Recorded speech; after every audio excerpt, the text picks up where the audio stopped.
Welcome back to the DeCesare Group podcast. I'm your host, Jim DeCesare. I hope your new year is off to a great start, and thank you for tuning in. Did you know Kentucky has a $13.8 billion tourism industry, generating close to 100,000 jobs?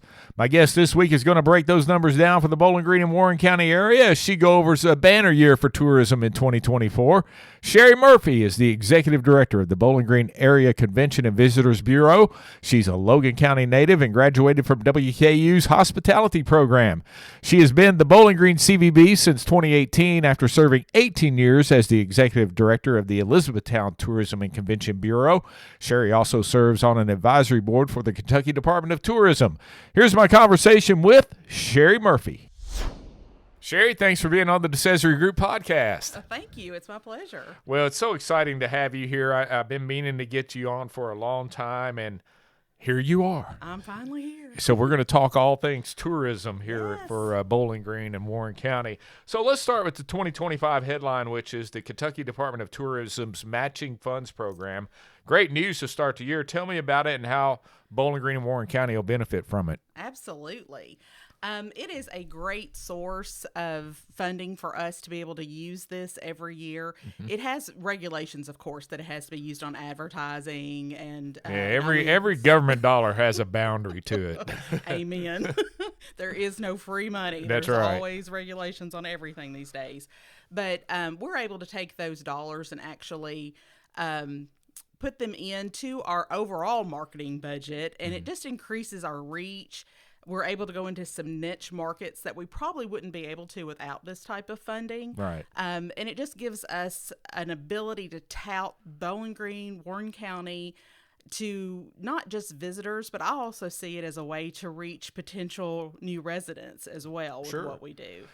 So it goes a long way. Well, and I think two questions. One, or I guess a follow-up is that, when people are looking to relocate an industry or business, not even just in Bowling Green and Warren County, but surrounding counties, they're going to look to see what kind of neat amenities that the community has. Sure, yes. I think that's probably number one or number two on their list after, the working environment and things like that they would be able to create. But people definitely look for those quality of life things that communities can offer to entice people to want to live in your area. I mean, you can work anywhere, but they have to want to live there for reasons. Yeah, absolutely. Yeah. So when you talk about niche markets, what explain that? Sure.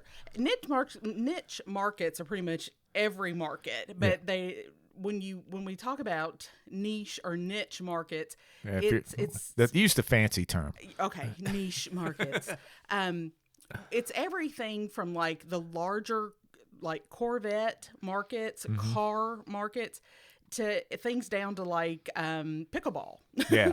So we have a wide range of those things. And in today's world, I'm always amazed how much things have changed since I started in this industry. But in today's world, people can really pick and choose very specifically what they're interested in. Sure. So when we talk about these niche markets, we can really dive into their Facebook pages, their details of what they enjoy to do in their free time, and go after that type of business that it creates. Yeah, you're talking about mainly digital advertising and geofencing and targeting certain demographics. Yes. And then you could turn around and be in, Vet Lovers Magazine or whatever, Pickleball Lovers Magazine. Yes, and so it is.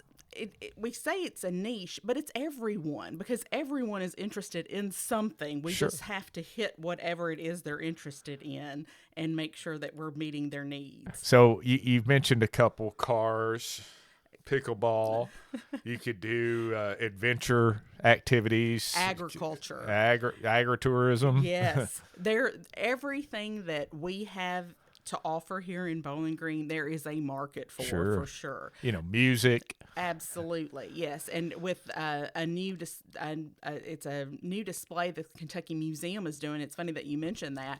We're donating $75,000 toward their project to do regional historic music and how Bowling Green really was a music scene. Oh, and that I wasn't even aware of it. Oh, I could go down a rabbit hole on this. Of course, if you go out to the rail depot, the train park, There's a sign out front memorializing Ernest Hogan. Yes. As the father of ragtime. Yes. And that sign is sponsored by a band called Skip Bond and the Fugitives. I know the drummer pretty well.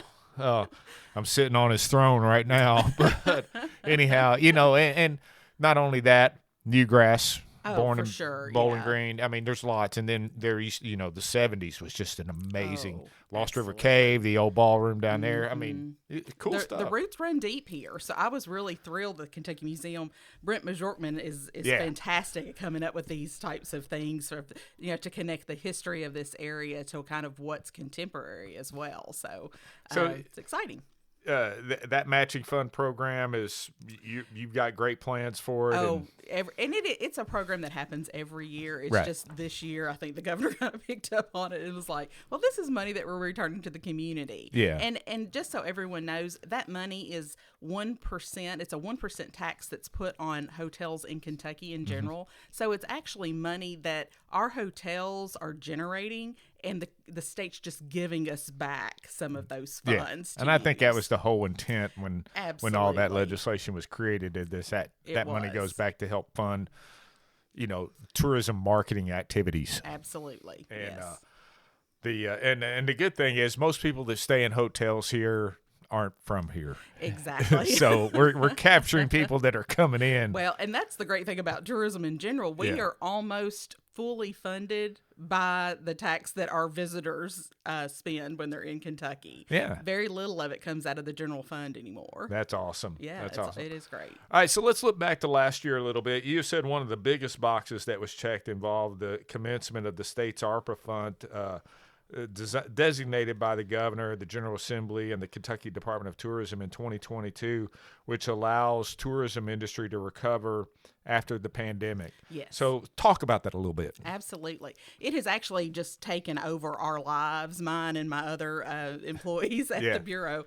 But we have been able to do quite a bit with those funds that I am really proud of. And I just want your listeners to know, Bowling Green, at least the tourism office here, has taken fully charged, no holds barred approach to getting that funding. Mm-hmm. I would say our office, I know for a fact our office is a part of more of the trails than any other CVB office in the state. And when I say CVB, Convention and Visitor Bureau office, we have started 4 trails just out of our office for their multi-jurisdictional grant funding.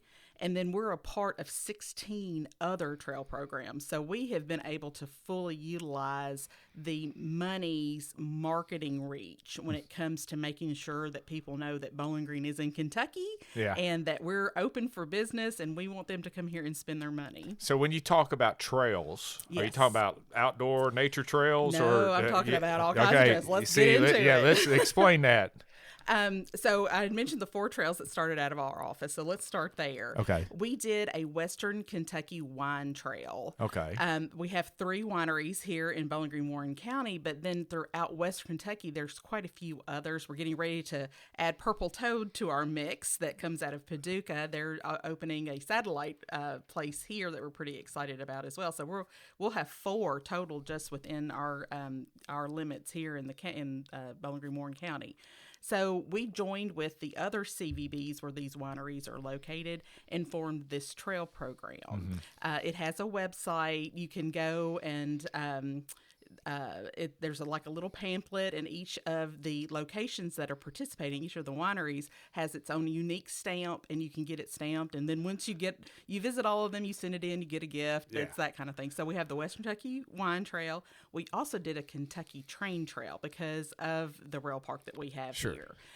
So believe it or not, we had to have 5 communities or Convention and Visitors Bureau sign on to be able to form a trail, at least 5. And we had exactly 5 that we felt like had attractions that people could go to any time of the year and visit. Some of our attractions are seasonal, so we wanted the year-round open toutable attractions. So you got the rail park. We got our wineries. So we're really now on the rail trail. I don't know if that's the right name, but we'll call it that. What are some of the other communities that are participating in that? Well, like Big South Fork, Bardstown, the Kentucky Railway Museum, and of course our rail park here in Bowling Green, and then we also even reached out to like Oldham County, and if anybody's seen their advertisements, their rail station, their railroad tracks are still active and goes right down Main Street through the center of town, and they have a caboose kind of like museum, Frankfort. and yes, very much. So we wanted those places that actually have a tourist draw for something there to see, history wise or rail wise, that would educate people as well. So those are the ones that we joined and partnered with to do the Kentucky Trail. When I think about communities like it, I'm thinking Midway, Frankfort, Sure, and not all of them have a place that tourists can actually. I mean, you see the train, but there's nothing else there other than you just see the train going by. Yeah. So we wanted more participatory type. I maybe in Versailles or Versailles. No, it's Versailles here for sure. Yeah. I think I may be wrong. The old train station there is a restaurant now. I think it is. Yeah. It's been a few years since I've been through there, but I do think just cool stuff. All right, you got two other trails. What are they? So one that I actually headed up within our office is called the Horses, Horsepower, and Haulers. And we really wanted to get people moving around the state and draw people from outside in. And we felt like anything doing with horses, horsepower, or haulers would do that because it's such a good sampling of everything that Kentucky has to offer. So we joined with, of course, Franklin, which is our neighbor to the south. Right. And then we also joined with Shelbyville, Kentucky, Georgetown, Kentucky, Harland, and Corbin. Okay. So if you know where those locations are, it's a triangle within the middle of the state.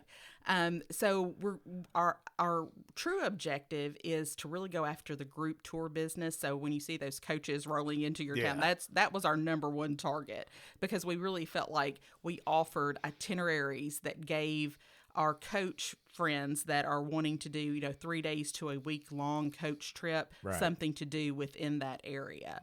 And of course we offered it to leisure, of course, and we have that information available on our website as well. But we really wanted to get people moving around, and of course we have Corvettes here, so that's the horsepower part of it. And then the Mint down in Franklin with the live horse racing that they're able to do, we wanted to tout them as well. And then of course Georgetown and Shelbyville, horses there, horses and cars and cars, Clark or Scott County. They got the Toyota. For sure, yeah. And then we brought in the haulers with Corbin and Harlan. So when you say haulers, what are haulers? Well, haulers. Haulers. Yeah, okay. Yes, not like a car hauler. Oh, no. It's like down in the holler. In the holler. Yeah, sorry. Okay. I'm following you. I don't have enough Eastern Kentucky twang mixed in with my Western Kentucky twang to get that right. But we're really excited about that trail. We feel like it's garnered a lot of attention. So, already. And that's Harlan and Corbin. And Corbin, which are two magnificent areas. A lot of history. Yes. And Kentucky is so diverse that we really felt like this group really gave everybody an overall experience with everything that Kentucky has to offer. Yeah, you're going from the flatlands to the mountains. You better believe it. You better believe it. And then our last trail is the Kentucky Americana Trail. And one of my coworkers headed that up, and she joined with. I'm wondering which one that is.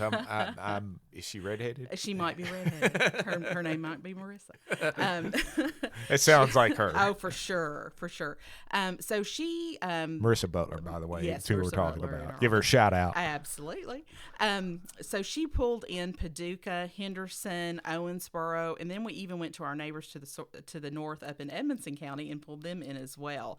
But just because of the Americana feel that you get from those areas with the music and the quilts, and then of course here in Bowling Green with Cheney's and all the historical cool attractions, the train museum, everything that we have here, we just felt like that was going to be a really cool trail as well. And of course you got the Bluegrass Museum in Owensboro, the Quilt Museum in Paducah. Yes.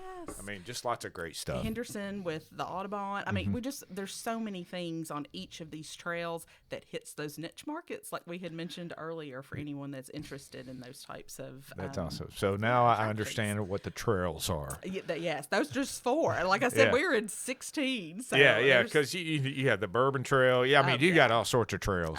Absolutely. And And do all of those trails do the stamp thing, or every one of them a little bit different? Each of them are a little bit different. Mm-hmm. The train does something similar to that, where you can check in, get your ticket punched. And the Horses, Horsepower, and Haulers, it's an online check-in through an app called Benwango. But they all offer some type of prize or gift at the end. That's fantastic. They're so fun. Lots of exciting things happening absolutely. with the CVB. So it's my understanding you're now on the advisory board for the Kentucky Department of Tourism. Talk about that a little bit.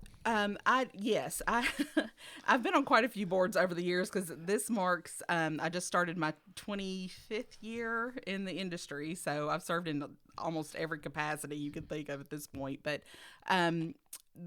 one of the boards I'm most proud of is it's actually the Kentucky Development Authority Board. This was a program that was established almost 25 years ago.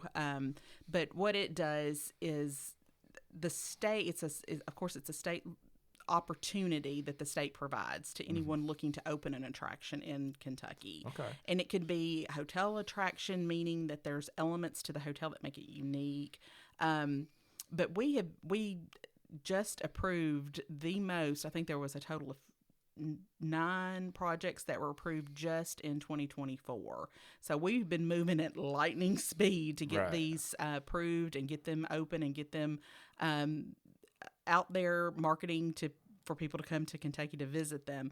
But it's a huge program. It's an honor. There's only 9 people on this board. You have to be appointed by the governor to be a part of it. And it kind of, for those of us that are on it, it gives us the most up-to-date, quickest information on what's going on here in Kentucky. What are we seeing coming in? What new attractions are going to be opening and when? So it's pretty exciting. And luckily here in Warren County, Purple Toad has taken advantage of that too, to be able to open their attraction here. That's fantastic. Yeah. So 2024, pretty good year for Excellent tourism. year. So tell us about some of the highlights. Sure. Well, first you have to understand, after COVID, we had pent-up demand. So we had bottomed out during COVID, and then starting in, I would say it started in 2022 mainly. That pent-up demand, we started seeing it across all segments of markets, and then it carried on over to 2023. So 24, we kind of expected a little bit of leveling out, and we won't have our hard 24 numbers in for a couple more months, but we feel like it probably leveled out a little bit. So we had kind of geared up, and ARPA money coming in kind of helped that, because we wanted to at least stay even with the 23 year. Because like I said, 2022, 23 were excellent for tourism. So we feel like we've been able to at least maintain what we saw in 23 and 24. But ARPA was a huge help for that. Yeah. But 24 was a huge year for us. Lots of things going on locally, lots of things going on statewide as well. Of course, we saw the Derby back in May, which was the biggest one yet. I think every year it surpasses itself. And also the Bourbon Trail did very, very well again. And we're very anxious to see how that's going. Nothing's going to continue on at its peak level forever. So we're really watching to see how the Bourbon Trail continues on, because we just continue to see repeat business from that, which has been really nice. And then here locally, of course, we have the caves. Oh yes. And Mammoth Cave, I'm up there quite a bit, and I can tell you, of course, it's the most disappointing park in the National Park Service. That's a joke, by the way. I guess you caught on to that. Yeah, well, maintenance is an ongoing battle for all of them. But I'm pretty proud of ours. No, that was somebody reviewed Mammoth Cave and said it was the most disappointing park in the National Park System. So Molly Schroer, who's up there, she took that and ran with it. And now that's a running joke. Is like, I just had another incredible day at the most disappointing park in the National Park Service. But I can tell you from, the time I spend up there, the time I spend at Lost River Cave and other places around the community, that there was a couple days this summer where even overflow parking was full. Oh, absolutely. And it's amazing to see all these people coming into our community, because, if you're going to Mammoth Cave from the south to the north, you're coming through Bowling Green. Absolutely. If you're leaving Mammoth Cave and heading south, you're coming through Bowling Green. Yes. And you're going to hit Buc-ee's, and you're going to come and go to Outback, and, all the... You're going to spend some money. You're going to spend some money, Yes. and that's what tourism's all about. That's they may be why we're tired and here. want to spend a night. Absolutely, and we welcome that and love that. And I have been very proud of our park service because I feel like they have really stepped up their game in the last 10 years. Yeah. We had the lodge was redone and opened in 24, which was huge. And they're building 4 new Yes. chalets, I guess, right next to it. So they're offering more amenities than they've ever been able to offer before. So we're really excited to see how that's going to work. And it is, I can't believe somebody would actually say something that negative about it, because it is so fun. And it was funny because it was maybe a week or two after that was the day I saw the parking lot overflow. So I took a picture and sent it to Ma. I was like, good. everybody's disappointed here today for sure. And just so you know, I'm sure you know this, is that Mammoth Cave National Park is a dark sky park too. Oh, for which sure. is so cool. Yes. So if you want to go see stars, go there. But then come back to Bowling Green, spend all your money. Yes, that's what we want. And I know you all collaborate regionally as Oh, well for sure. on lots of efforts. So lots of great things happened in 2024. I know we had a lot of car events. We did. Duncan Hines Festival sort of Yes. is come back to life again. I don't want to say it was ever not alive, but it's taken on a whole new life here. Sure, it's truly a homecoming Sure. event. And I feel like it'll just continue to grow as the years go by, and we're pretty excited about that. But we also had the Corvette Homecoming, the big one this year, which was huge for us. And that's we always know when the Corvettes are in town because they're everywhere, or the Buicks or the Mustangs or yes. whoever. Yes. And we love them here. Oh, absolutely. And you know when they're here. I mean, Yeah, it's and so obvious. you know when they're here, And it gives you a sense of pride in your community too, or at least it does for me and my friends, because they're like, oh, it's Corvette weekend, let's go out to eat and talk to folks and get, because it's kind of fun when you're at a restaurant and you're talking to folks from Wyoming that you're just here for an event. Well, 2 years ago, I've been to the Grand Canyon the last 2 summers, and I'll be going again this year. But I stayed in a little town called Kanab, Utah. And I was eating at a restaurant, and there was a hotel across the street, and there was like 10 Corvettes backed in, and all these guys and ladies walked in with their Corvette gear. For sure. I couldn't help go, but have you guys been to Bowling Green? We've been to Bowling Green a lot. Oh, yeah. It's Mecca. I mean, Yeah, it really it is. is It for the is. Corvette enthusiasts. I love telling them. If I see someone's in a Corvette, I love telling them that I'm from Bowling Green. Yeah.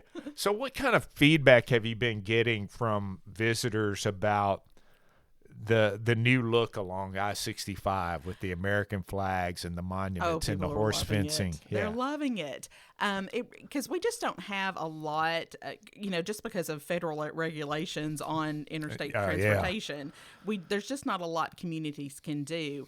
And I still can't believe that we've been able to do everything that we've done. Well, here you in got to Martin realize County. who's been involved with all my this. I mean, gosh. Johnny Webb will make stuff happen. I was going to say, I don't know, and I've told people this before, I don't know how in the world he works the magic that he's able to work, because, like I said, I've been doing this a long time, and I've never seen anything like it. It is truly amazing, and how lucky our area is to have someone that cares about their community as much as he does, and then for him to utilize the connections that he's made over the years to get this done. Yeah. And that's why Bowling Green truly stands out. And, of course, I still have all my connections in E-Town, and they were saying, how did y'all do y'all do that? We were able to do that here. So. Well, it's nothing cooler than to drive through I-65, and I think there are 6 massive American flags. Oh, yes. Yes. And we're a flag city, so and then you've got that beautiful horse fencing going all down the right of way, and then the great monuments, coming in and out of town with the horses and there'll be more. There'll be more. Now, we've been able to branch off and do Interstate 165 as well. And I just think it speaks volumes. The new one that just opened as you're coming out, getting closer to Western's campus. So we're not just interstate now. Yeah, out it's by in the town. train depot. Yes, out by the rail park. across from that by the ballpark. Yeah, it's so gorgeous, and we all we live here and we see these things all the time. But you have to think about the new students, the parents that are trying to decide where to send their children. Those things matter. They really do. If we're trying to recruit people to our area or keep people here, and we don't want them to move away. Yeah. And it does. Those quality of life things truly do matter. So looking ahead, what's on tap for this year? I know y'all got a lot of stuff cooking out there. But no, 2025 is going to be another huge year for us. And we'll actually see some things we were working on in 2024 come to fruition in 2025, one being a new facility for our office. Yeah. As many people know, we have been located on Three Springs Road for a couple of decades now. It's been over 30 years. Yeah, we're approaching 30. I remember when Gary West was working out there in 92. Yeah, and it was a great location. Yeah. Everywhere we've been in the past, we've had to retrofit an existing facility, and that's worked well. Mm-hmm. But with the changes on Three Springs Road, the traffic, and then the quick turn, if you're headed southbound on 65, you have to cross over 5 lanes to get to Three Springs. It's tough. And let's be honest, the visitors that we see, usually everybody has all the information they need from our website in the palm of their hand on their phone. Right. The visitors we typically see coming in are a little bit advanced in age, and they want to have that face-to-face interaction. Yeah. And it's kind of dangerous for them because not only are we asking them to get to Three Springs Road, but we're also asking them to turn left into our driveway. Yeah. So it gets a little nervous sometimes. So we really feel like by resituating where our office is located and making sure we're next to a light, because it gives that comfortability level for anyone, especially if you're unfamiliar with the area. We really feel like that's super important. Sure. And as our community grows, I was telling somebody the other day, any meeting that I have in downtown, which I have a lot, I have to leave 30 minutes early just to get there. Yeah. So we really feel like this will put us and our visitors more centrally located to start their visitation here in Bowling Green. Right. So from the exit 26 location, which is Cemetery Road, for those that are listening, we would be able to send them down Lovers Lane, down Cemetery Road, on up 65 if they're going to the Corvette Museum. Mm-hmm. We really feel like it puts us more in the center of the community to be able to advise our visitors which way to go to avoid the traffic jams and those types of things. Go ahead. Oh, and for those that don't know, I definitely wanted to mention this.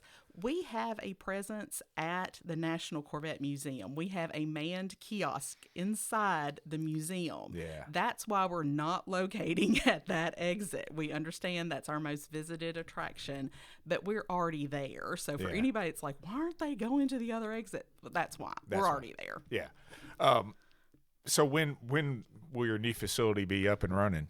Well, we expect mid to late 25. Okay. We're getting ready to go out with the bids, hopefully later this month. And of course, we're a public agency since we're funded through hotel tax.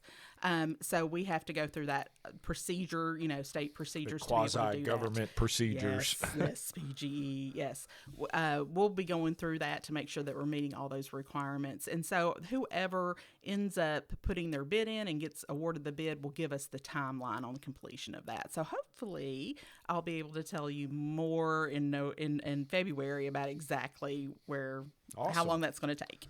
So you're not from here. Let me finish. You're from the area. Yes. But you spent 18 years in E-Town. I did. So comparisons between communities, I know they're both great communities. Don't get me wrong. They are. There's a piece of me that will always be in Elizabethtown. Now, were you involved with didn't they do the basketball, high school, some basketball museum up there or something like that? They did the Kentucky High School Basketball Museum. That was close. Yeah, it's a rather long name. Yeah. But we did that. Our Convention and Visitors Bureau contributed to that effort as well, and they located. It was really cool because there was a historic church in the downtown area in Elizabethtown, and that's where they chose to locate. So they redid the building, and it was super cool to have a basketball museum being in church. So it's very appropriate. So yeah, well, here in Kentucky anyway. It's kind of there's crossover. Makes sense. I know I'm always praying when at games. So but anyhow, I mean, you spent 18 years up there, and then we're a little bit bigger. Yeah. You got maybe a little bit more going on. Sure. Well, and to be honest, I originally Logan County girl. I was going to get into that. Okay, grew up in Logan County. Of course, Western grad. Had to go through the hospitality program at Western. And it was a great choice for me. In some ways, I fell into it because I tried a lot of different things because I wasn't quite sure what I wanted to do. Mm-hmm. But when I found the hospitality program and met the professors, Rich Patterson was my advisor, and just a fantastic guy. And I just felt like that's where I needed to be. Yeah. And then I got even more fortunate as I was getting ready to graduate to learn about convention and visitors bureaus. Mm-hmm. And then I actually, after graduation, did Russellville, the county seat of Logan County, decided to do a Main Street program, which it was like an incubator program. The state gave some money and the city gave some money, and that's how it was funded for their downtown revitalization. I did that for 3 years, and then I learned of the tourism position in Elizabethtown coming open. So I applied, and I think I was the fourth one chosen. I was like 26 at the time, so I was really lucky that those other three folks didn't want to move and had turned it down, because I really felt like it was my calling, and looking back, it definitely was my calling.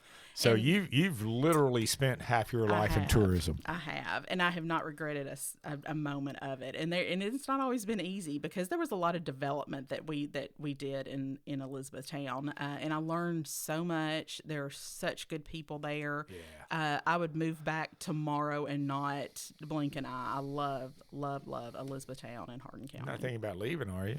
Oh no, Okay. no. I'm home. I'm back home now. Yeah, I was saying, hang on.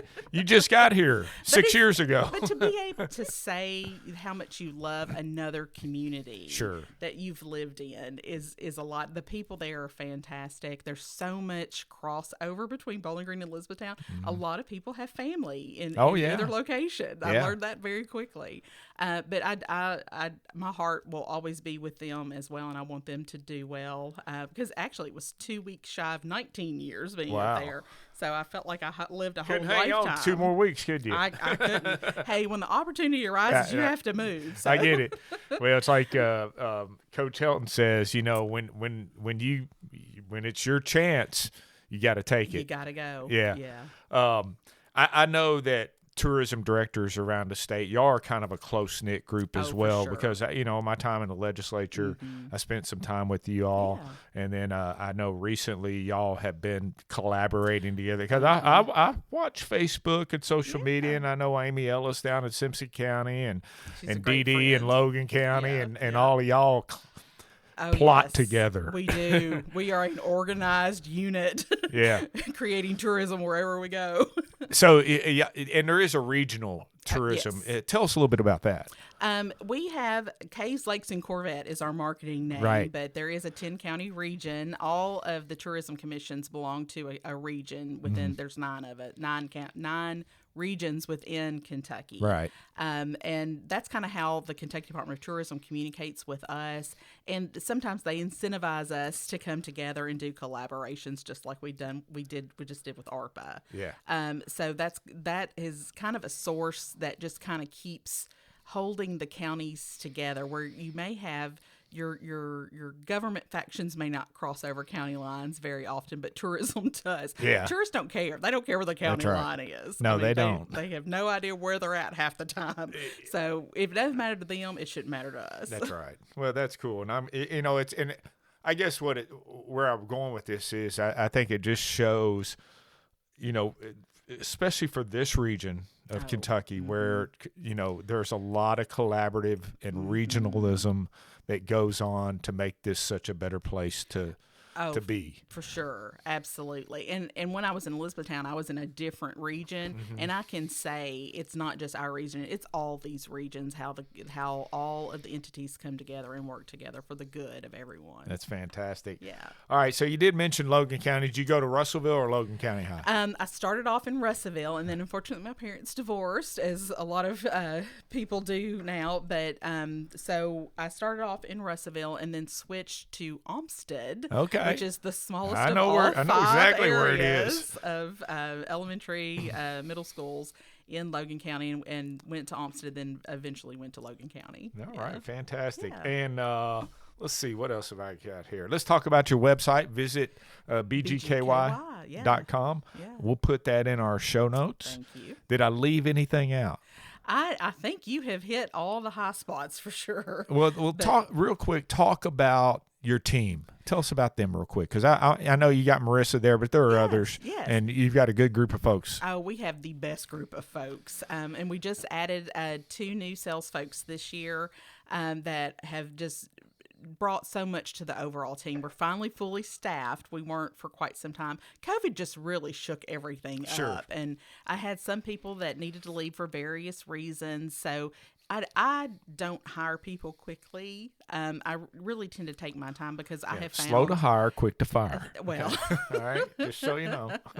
But I have really found in a smaller working group that the more time you take to make sure that you find someone that will fit into that group and not disrupt it, it's worth it. Sure. Even though it may put more work on you during that interim, I think in the long run it's worth it to find the right people. And I feel like our team that we have is just fantastic. And that's another reason that I'm so excited to have the new office, because I really feel like this team deserves a newer place to really start their careers in the industry.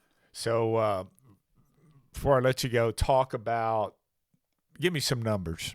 Give me some stats, for 2024, or the batch of numbers you have for economic impact, tourists that visit our area, dollars, all that. I know you got that information. We are a very large industry here in Kentucky with just the sheer amount of funding that we bring into the state. Yeah. So you're probably, I think the last numbers I saw are for every person in Kentucky, they're paying approximately $700 less in taxes because of the money that tourists spend in our communities. That's amazing. So that's it's a nice offset for all of us to not pay that much more in tax. Yeah, and that's really the driving force behind tourism. When people are like, why do we focus on tourism? It's the money. It's bringing in money that wasn't made in Kentucky, bringing it into Kentucky, and then it just circulates in our community. So that's the main thing. But we're a very large industry that's hard to track. So that makes us it makes us a little vague on the end. Some vague numbers that I have for Kentucky: $13.8 billion industry. Yes. And close to 100,000 plus jobs. Yes. So that gives you an idea. Yes, in all size communities. We're not just talking about our large communities. So if you think $13.8 billion brought in, Kentucky's annual budget for the state is $25-ish billion. So, but you're also talking about dollars that are going into the businesses, which have a trickle down effect. Absolutely, and just circles around in our communities. Yeah, it's a good thing. That's one reason I love this industry, and why I wanted to get into this industry is, honestly, out of everything that you do, tourism is a very clean industry. Yeah. Overall, we don't have to educate people's children. We don't have a lot of the expenses that other industries generate. Right. In that we're bringing in people and money, and then they go home. Yeah. That's the whole thing. Yeah. But then there's also another offset to that, where we bring people in. They love it so much here, they move here. Yeah. And they work here, and then they generate more tax base for us to pull from too. So it's a great industry. All right, so I'm gonna put you on the spot. Okay. I'm not gonna ask you your favorite attraction in Warren County. I'm going to ask you your top 5. Oh, you might as well just ask the favorite. Yeah. All right. What's your favorite? Well, I have to. Okay, so we've just discussed that I'm from Logan County, and I have been in my fair share of milk barns over the years. Sure. One of the coolest things that if people have not done this yet, that I would suggest that they need to do, Cheney's. You gotta go to Cheney's. Which, by the way, Carl listens. Oh, very good. I love Mr. Cheney's. Yeah. He himself is an attraction for us. We tout him almost as much as we do Cheney's. Well, Farmer Carl, yeah, you got to go see him. Well, he's just a delight to listen to, and he's so smart, and he's so good at communicating with folks. So their automatic milker is probably the coolest thing I have seen in my adult life. Yeah. Knowing what it used to be to knowing the technology that has elevated it to what it is now, and then they just finished their expansion. Yeah, it was and massive. Oh my gosh, but so needed, because I think it not only does it it creates that attraction, but it's also educational, which just makes it super cool. Yeah, because and I know Carl likes to tell us, that he'll ask the kid, "Where does milk come from?" And I'll go, "From the store."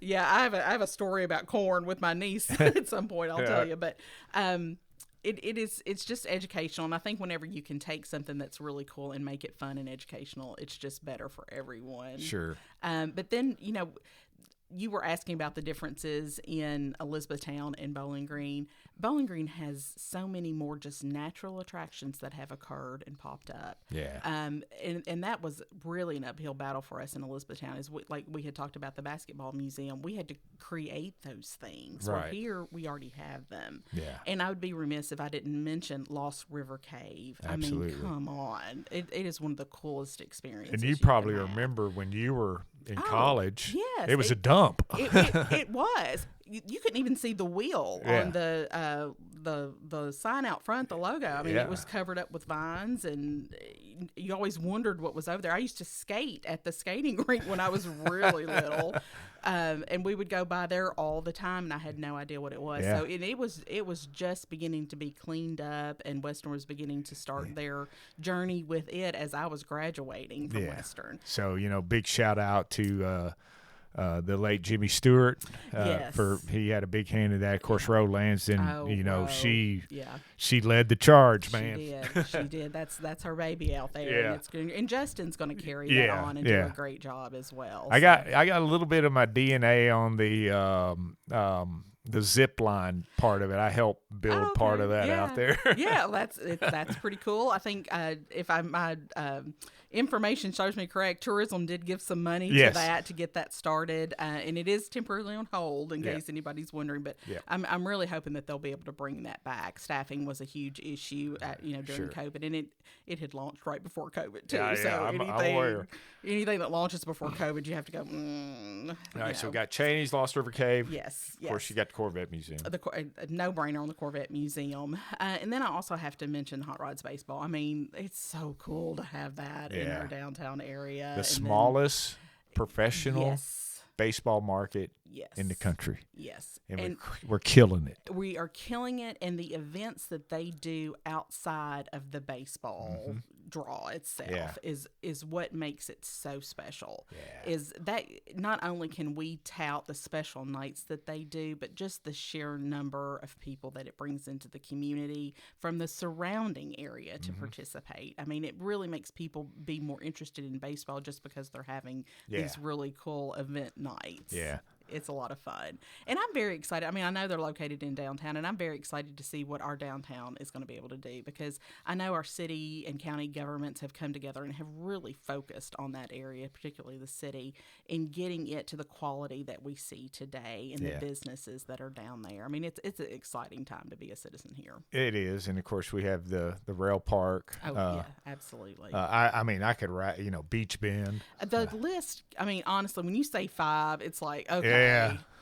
It's going to be hard to narrow them down because they're all really, really great. And I can tell you Beach Bend, I mean, Beach Bend it's more than just the amusement and water park. I mean the racetrack, everything that they're doing out there that constantly is bringing people into the community. It is just mind-boggling what they are able to do. Fun stuff. It is. And the community of our size to have that much to offer is just unheard of. It really is. That's why I wanted to come back to Bowling Green, because I was like, my goodness, going from trying to create attractions and events to having them and being able just to help develop and promote and help them grow was just too enticing for me to turn down. I was pretty excited to be able to come back and help. Well, did I not? Now did I not ask anything? Oh, I think you're doing a great job. All I right. mean, We've covered it all. From here, you've covered it all. All right. Well, good deal. Well, Sherry, thanks for being on the DeCesare Group podcast. Well, thank you for having me. I appreciate it so much. Thanks again to Sherry Murphy, Executive Director of the Bowling Green Area Convention and Visitors Bureau, for being on the DeCesare Group podcast. And thank you for being here, too. Hey, if you like what you hear, please share it with a friend. And don't forget to subscribe wherever you listen to podcasts. Leave us a review and share your feedback with us as well. We drop a new episode every other Monday. You can also follow the DeCesare Group across all of our social media platforms: Facebook, Instagram, LinkedIn, and X. The DeCesare Group podcast is produced by the DeCesare Group, a public relations and consulting firm based in Bowling Green, Kentucky. Our engineer and tour guide is Justin DeCesare, with content contributions from Brooke Mattingly and research and writing by Amy DeCesare. I'm Jim DeCesare, and join us again next time for the DeCesare Group podcast.